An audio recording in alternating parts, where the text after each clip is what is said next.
Namaskar dear student. Today we are seeing brainstorming activity of the cope and the anthem. In the last video we have seen brainstorming activity question number first and second. In today's video we are seeing question number 3, question number 4 and question number 5. You see the video of the last lecture. You see also the video of the lesson I have sent on YouTube.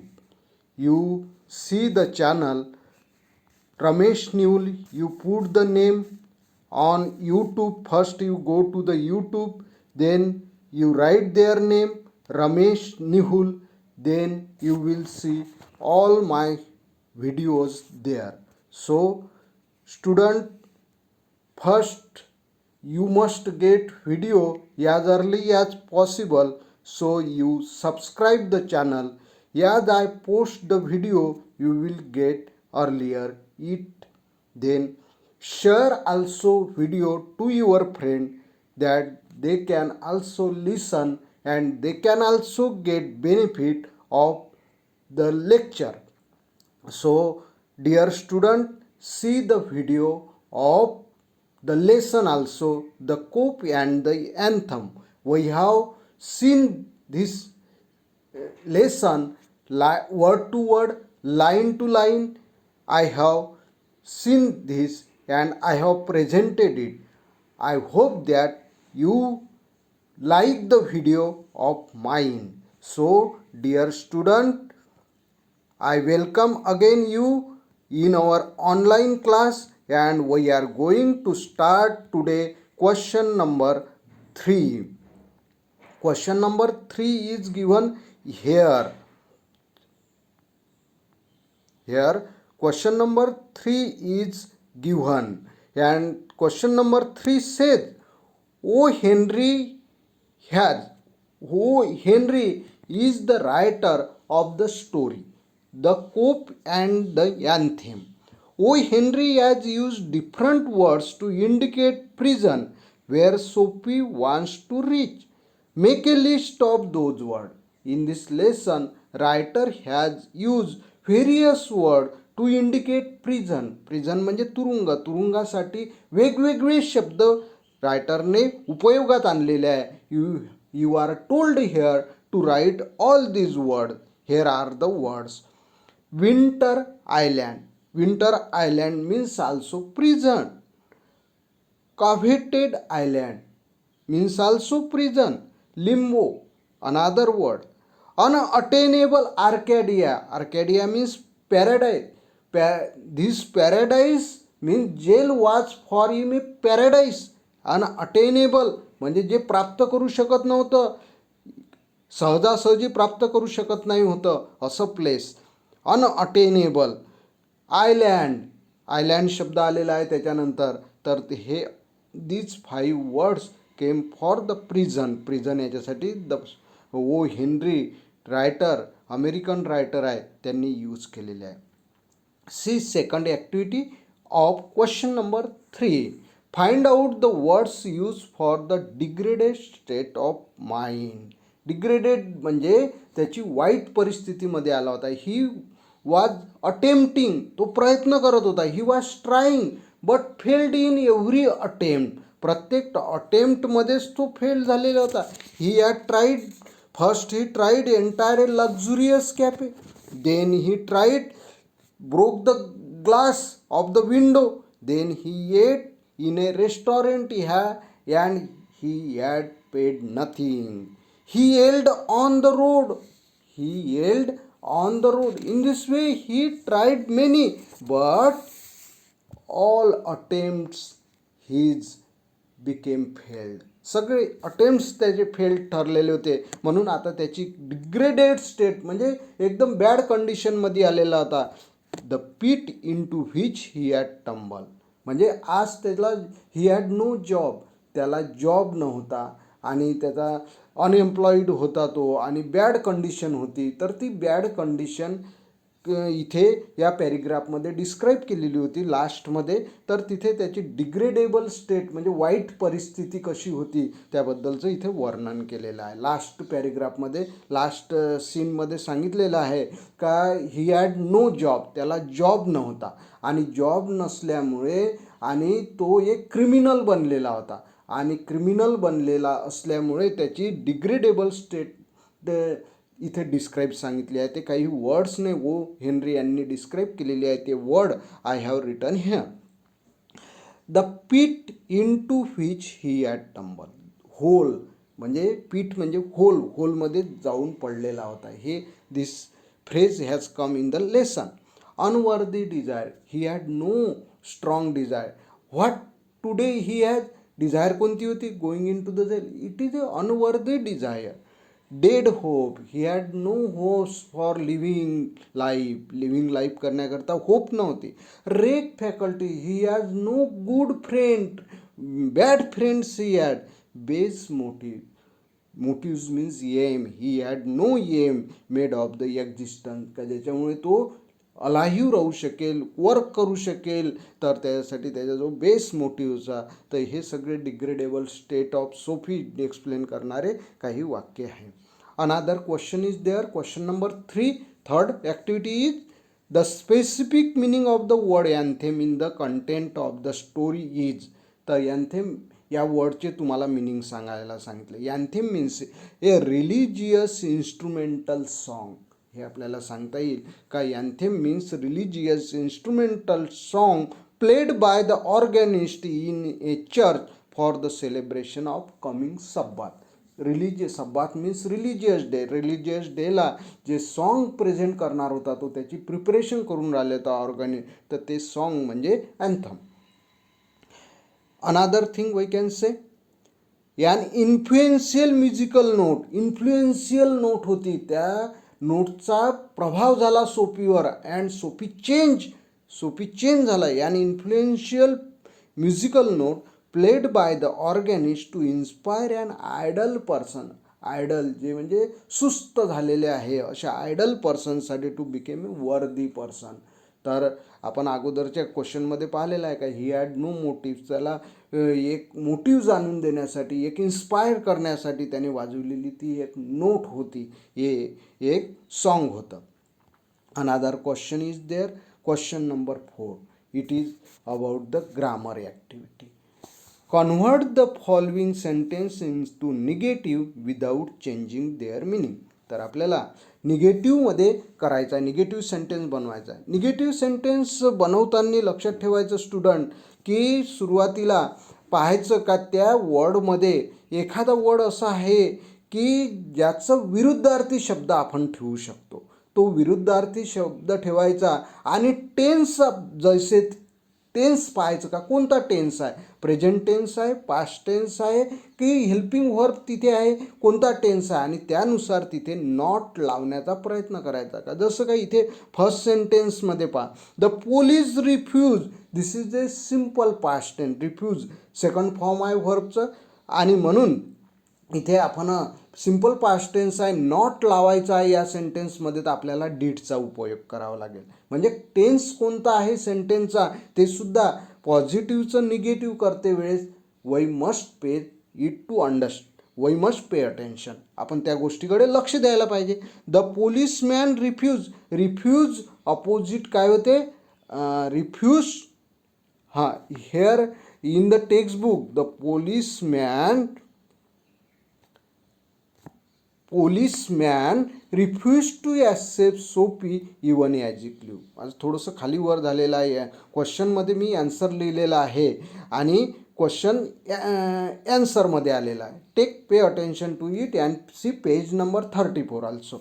The policeman first इथे आपल्याला दिलेलं आहे, policeman refuse to access Sophie even as it live. याचं negative sentence होईल the policeman refuse to accept Sophie even as it live. See the second sentence. हां, Sophie drifted along twice unsuccessful. Second sentence is correct. Sophie drifted along twice unsuccessful. या sentence आपलं होईल Sophie drifted along twice but he did not succeed. Did not succeed, तो succeed होऊ शकला नाही. Third sentence is there. Sophie stopped his unavailing racket. Sophie, आता इथे this sentence is also simple past tense. Stop हे verb second form आहे वर्बचं आणि म्हणून ही सेंटेन्स सिम्पल पास्ट टेन्समध्ये आहे. Sophie did not continue his unavailing racket. Did not continue. Stop means continue, त्याचा opposite word घेतलेला आहे. Another fourth sentence is there. The island seemed very far away. Island did not seem. इथे seem हे सुद्धा simple past टेन्समध्ये आहे म्हणून आपण इथे सुद्धा did नॉटचा उपयोग केलेला आहे आणि सीमला जे ईडी लागलेला आहे ते आपण रिमूव्ह केलेला आहे. डिड नॉट सीम फार अवेचा आपण अपोजिट घेतलेला आहे व्हेरी क्लोज. म्हणजे सेंटेन्समध्ये पॉझिटिव्हचं निगेटिव्ह किंवा निगेटिव्हचं पॉझिटिव्ह करताना वाक्यामध्ये लक्षात ठेवा, पॉझिटिव्हचं जर निगेटिव्ह करायचं आहे तर वाक्यामध्ये नॉट आणायचं आहे. सिम्पल प्रेझेंट टेन्समध्ये असेल तर डू डज घ्यायचा आहे. सिम्पल पास्ट टेन्समध्ये वाक्य असेल तर डीड घ्यायचा आहे आणि त्याला नॉट लावायचा आहे. आणि वाक्यामध्ये असा एखादा शब्द पाहायचा काय ज्याचे आपण काय ठेवू शकतो, अपोजिट ठेवू शकतो. जसं इथे फार अवेचा आपण केलेला आहे, व्हेरी क्लोज केलेला आहे. त्याच्यानंतर आपण सी नंबरच्या सेंटेन्समध्ये केलेला आहे, स्टॉपचं कंटिन्यू केलेलं आहे. त्याच्यानंतर आपण अनसक्सेसफुलचं सक्सीड केलेलं आहे आणि फर्स्ट सेंटेन्समध्ये ॲक्सेप्टचं आपण निग्लेक्ट केलेलं आहे, रिफ्यूज केलेलं आहे. अशा प्रकारे इथे आपण सेंटेन्स पाहिलेला आहे. Last sentence see, E number sentence. The island seemed unattainable Arcadia. This sentence also is in simple past tense. म्हणून इथे the island did not seem an attainable Arcadia. म्हणजे इथे अनअटेनेबल हा काय आहे, म्हणजे विरुद्धार्थी शब्द त्याचा कोणता तयार होतो, अटेनेबल. म्हणजे प्रिफिक्स लावलेला आहे शब्द तो गाळायचा, म्हणजे जेणेकरून आपल्याला अपोजिट वर्ड आपोआप भेटेल. म्हणजे इथे the island did not seem, डीडचा उपयोग केलेला आहे आणि सीम यान अटेनेबल, अनअटेनेबलचा आपण अटेनेबल केलेला आहे. म्हणजे वाक्यामध्ये आपल्याला प्रिफिक्स लावून शब्द दिलेला असेल एखादा तर तो डायरेक्टली काय करायचा, गाळून टाकायचा इथे. म्हणजे त्याचं प्रिफिक्स गाळायचं म्हणजे त्याचा opposite word already you will get there. Then another activity is there. Convert the following sentence into affirmative without changing their meaning.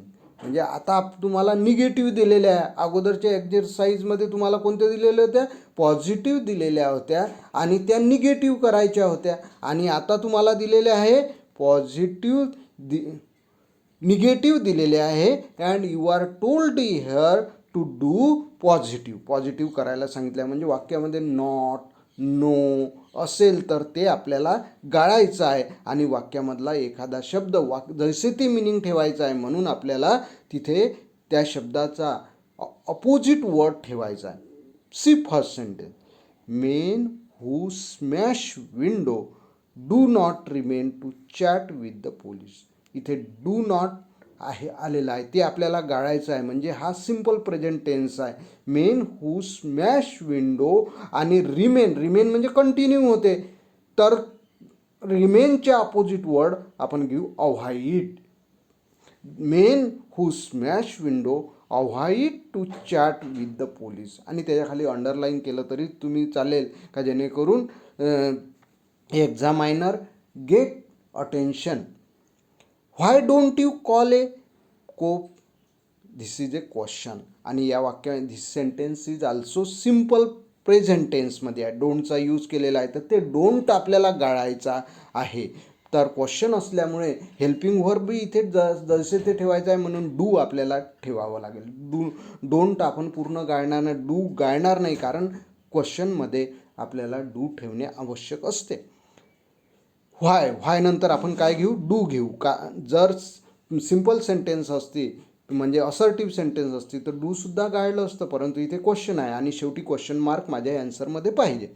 Why do you hesitate. कॉलच्या अपोजिट इथे हेजिटेट घेतलं आहे. Why do you hesitate to call a cop, म्हणजे why तू का घाबरत आहे बा, why do you hesitate to call a cop म्हणजे why don't you call a cop, कोपला बोला. On the opposite side of the street was a restaurant of no great pretension. इथे नॉट शब्द नाही आले, पण समोर आपल्याला नो शब्द आलेला आहे. On the opposite side of the street was a restaurant with a low pretension. ग्रेटच्या ऐवजी कोणता शब्द घेतला आपण, नो शब्द गाळलेला आहे, रिमूव्ह केलेला आहे, आणि ग्रेटच्या ऐवजी लो शब्द घेतलेला आहे. Pay attention to it. See D number sentence, noisy but no harm. Noisy word जसे ते घेतलेलं आहे, वाक्यामधलं नो गाळायचं आहे आपल्याला. बट हार्मच्या अपोजिट, हार्म करणे म्हणजे इजा करणे, हार्मलेस म्हणजे इजा न करणे. नॉइजी बट हार्मलेस, अशा प्रकारे अपोजिट वर्ड इथे आपण ठेवलेला आहे. पहा last sentence in the activity, they seem to regard him as a king who could do no wrong. They seem to regard him as a king who could do only right. रॉंगच्या opposite word आपण इथे ठेवलेला आहे right, आणि no शब्दसुद्धा गाळलेला आहे, म्हणजे wrong opposite right. Another answer can be there. Can कूडचा ऐवजी आपण वाज अनेबल टू ह्या फ्रेजचा यूज केलेला आहे.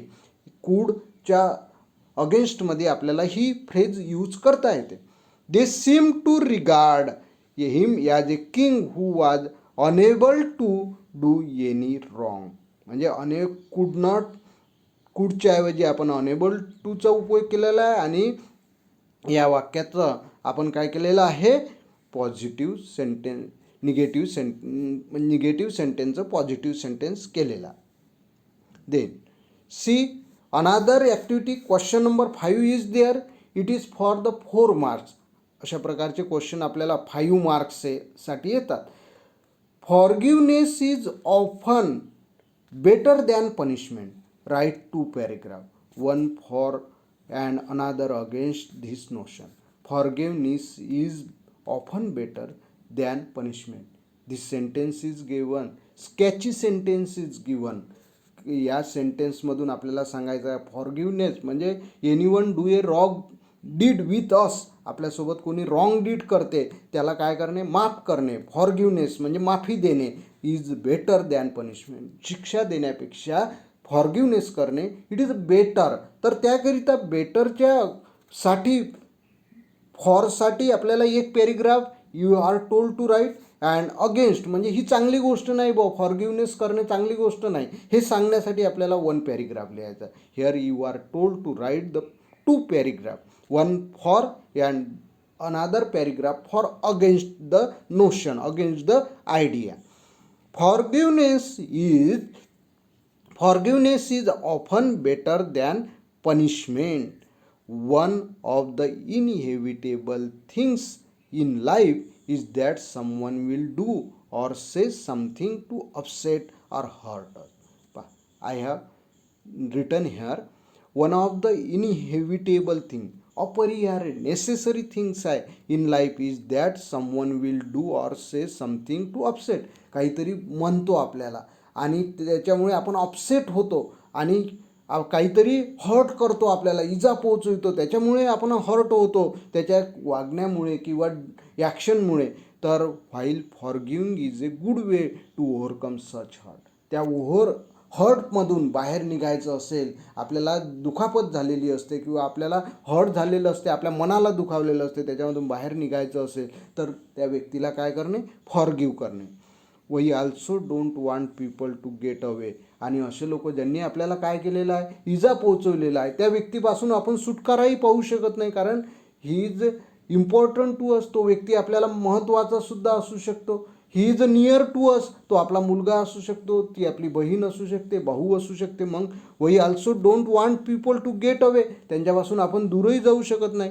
दे said, what they said, forgiveness is the process in which a victim thought, feelings and attitude towards an offender transition from negative to positive. Forgiveness ही काय आहे म्हणते, एक प्रोसेस आहे इन व्हिच विक्टीम म्हणजे ज्याला हर्ट झालेला आहे तो पर्सन म्हणजे victim, thoughts feeling and attitude, त्याचं फिलिंग्स जे निगेटिव्ह विचार करत असते त्याचं ट्रान्झिशन होत असते, त्याचा बदल होत असते, त्याचा बदल पॉझिटिव्हकडे होत असतो, तो चांगले विचार करत असतो. He feels happy and satisfied and after forgiveness, दुसऱ्याला माफ केल्यानंतर त्याला कसं वाटते, व्हॉट द व्हिक्टीम फील म्हणजे ज्याला हर्ट झालेलं असतं तो एकदम सॅटिस्फाईड होतो, हॅपी होतो. Then another paragraph for against forgiveness is often better than punishment, याच्या अगेन्स्टमध्ये one paragraph is there. People tend to feel better when they believe offenders have got their just place.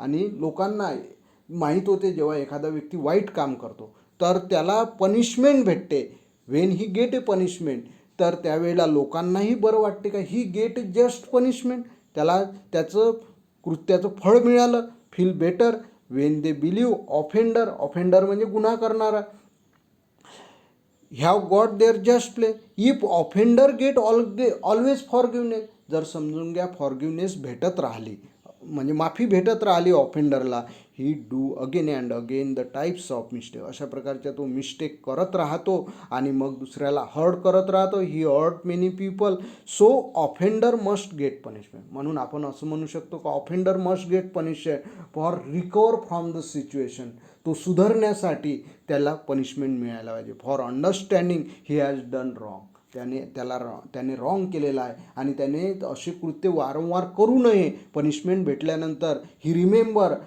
स्वतःच्या लक्षात ठेवेल आणि मग तो पुन्हा करणार नाही. If offender get punishment he will never hurt other, दुसऱ्याला हर्ट करणार नाही. म्हणून for this thing he must get punishment. अशा प्रकारे आपण इथे 2 types of sentence are return.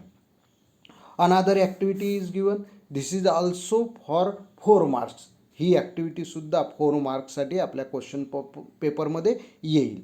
आणि here is told you are the class representative म्हणजे तुम्ही तुमच्या क्लासचे प्रतिनिधी आहे. And you have been asked by the principal to conduct an interview of a cop. You have seen that cop means पोलीसचा interview घ्यायला सांगितलेला आहे. Frame 8 to 10 question with the help of the following point, give instruction and conclusion, शेवट करायला सांगितलेला आहे. Introduction, give इंट्रोडक्शनसुद्धा द्यायला सांगितलं, सुरुवातीला थोडासा परिचय आणि पॉईंट्स इथं दिलेले आहे. आणि एक्झाममध्ये आपल्याला take a interview of a particular person असं सांगितलं जाते. कोपचा घ्यायला सांगेल, सोशल वर्करचा घ्यायला सांगेल, मिनिस्टरचा घ्यायला सांगेल, एखाद्या आपल्याला हेल्थ डिपार्टमेंटच्या डॉक्टरचा घ्यायला सांगेल, प्रिन्सिपलचा घ्यायला, कोणाचा तरी.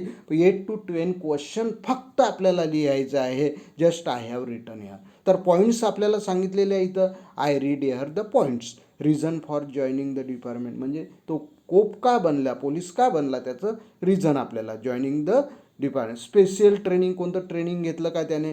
Developing the skill to identify and locate criminal.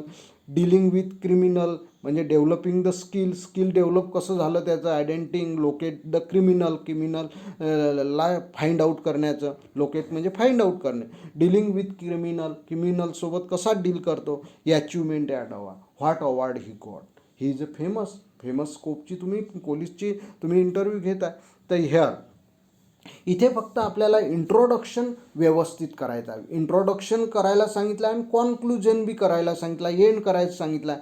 तर पहिल्यांदा आपण या इंटरव्ह्यू ऑफ ए कोप हे हेडिंग लिहिणे आवश्यक आहे. याच्या खाली अंडरलाईन करायचं लागेल. तर यान इंटरव्ह्यू ऑफ ए, आन्सर शीटमध्ये आपण तुम्ही लिहाल an interview of a cop. Good morning sir, welcome to our college. It is our privilege to have an audience with you. Shall I start now sir. तर अशा प्रकारे आपण introduction, परिचय आपण घेतलेला आहे. परिचयामध्ये हे घेतलेलं आहे. वेलकम टू अवर कॉलेज, आपण त्याचं स्वागत. तुम्ही एवढी लाईन जरी लिहिली तर welcome to our college, shall I start sir, एवढं जरी लिहिलं तरी चालेल. परंतु तुम्हाला वाटलं तर it is my great honour, it is our privilege, माझा अधिकार आहे, मला तुम्ही हा अधिकार दिला त्याच्याबद्दल आपण पहिलं त्याचं काय म्हणत आहे, थँक्स मानत आहे. To have an audience with you. तुम्ही आमचे ऑडियन्स झाला, तुम्ही आमच्या कार्यक्रमामध्ये आला याच्याबद्दल. आणि इथे फक्त आपल्याला क्वेश्चन लिहायचे आहे. You don't have to write here the answer to given by the police. पोलीसनं ॲन्सर देईल ते ॲन्सर नाही लिहायचे आहे. फक्त तुम्ही क्वेश्चन त्याला कोणते विचारणार आहात तर ते या क्वेश्चनमध्ये तुम्हाला फक्त क्वेश्चन लिहायचे आहे. तर गुड मॉर्निंग सर लिहायचं आणि शाला welcome to our college. Welcome जिथे तुम्ही इंटरव्ह्यू घेताय त्या प्लेसचं नाव आहे सांगायचं. हां, here are given 10 questions. I read here the first question. How did you begin your journey as a cop. How did you begin your journey as a, म्हणजे कशा प्रकारे तुम्ही स्टार्ट केली. Why did you join this department. Reason आपण विचारलेलं आहे. Why did you join this department. Who motivated you for this. कोणी त्यांना प्रेरणा दिली का join in the police department. What qualification is required for becoming police. Police बनण्यासाठी काय क्वालिफिकेशन पाहिजे. ह्या how was you selected for this post. आणि हाऊ कशा प्रकारे सिलेक्टेड झाला. What kind of training are given to the police. पोलीसला कोणतं ट्रेनिंग दिलं जाते. How can you identify or locate the criminal. क्रिमिनलला हाऊ यू आयडेंटिफाय कसे ओळखता आणि लोकेट कसे शोधून काढता. Is there any specific skill needed for finding out the criminal. Specific skill पाहिजे का. Tell something about your achievement and award. अवॉर्डविषयी आपण त्यांना विचारलेलं आहे, त्यांना मिळालेलं आहे. What message would you give to the youngster. आणि हा क्वेश्चन प्रत्येक याच्यामध्ये असायलाच पाहिजे. What message would you give to the youngster. लहान लोकांना म्हणजे जे तुमच्यापेक्षा लहान आहे त्यांना तुम्ही कोणता मेसेज द्याल बुवा या इंटरव्ह्यूच्या माध्यमातून. तर हा क्वेश्चन यू लर्न. आणि प्रत्येक याच्यामध्ये कोणाची इंटरव्ह्यू सोशल वर्करची घ्यायला सांगे, डॉक्टरची, प्रिन्सिपलची, तर हा क्वेश्चन त्याच्यामध्ये सांगा. He has a message to give the youngster. यंगस्टरसाठी देण्यासाठी ही हॅड मेसेज. त्याच्याजवळ मेसेज आहे तर तो कोणता मेसेज देईल तर ते आपण विचार. आणि लास्टमध्ये आपल्याला कॉन्क्लुजन करायचं आहे, एंड करायचं आहे. Thank you very much sir for spending your valuable time with us and for sharing your experiences with us. अशा प्रकारे आपण त्याला कॉन्क्लुजन केलेलं आहे. Thank you so much. आणि इथे आपल्या ॲक्टिव्हिटी काय केलेलं आहे संपलेले आहे. The cop and the anthem या लेसनच्या ऑल ॲक्टिव्हिटी आपण इथे पाहिलेले आहे. आणि फक्त A6 राहिली आहे. It is a extension activity for you. I think you understand the lesson. You see my video, all my video of the cope and the anthem. You will get the exact idea. Study regular at your home. Stay home and stay safe. Thank you very much, student. Thank you again, and I stop here. And in the next video, I am going to start big data, big insight. This is the 4th lesson of State Board textbook of English. Thank you very much.